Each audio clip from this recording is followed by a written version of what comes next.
ndakafunda magwaro chaizvo, kana kuti ndinogona kunamata chaizvo, kana kuti ndakadzidza chaizvo, asi zvinoitwa nokuda kwaMwari ari pakati pedu.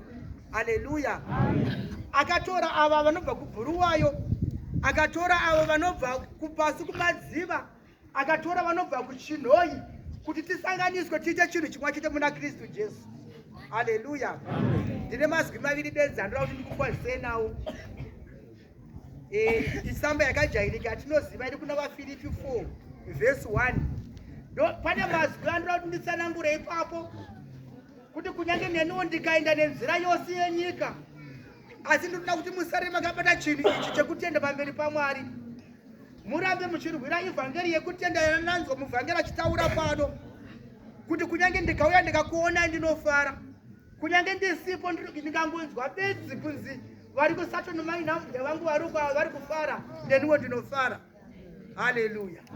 Verengai zvenyu mavhisi wai. Mazwi aBaba kubva kubhuku yavaFilipi 4 mukati pa1.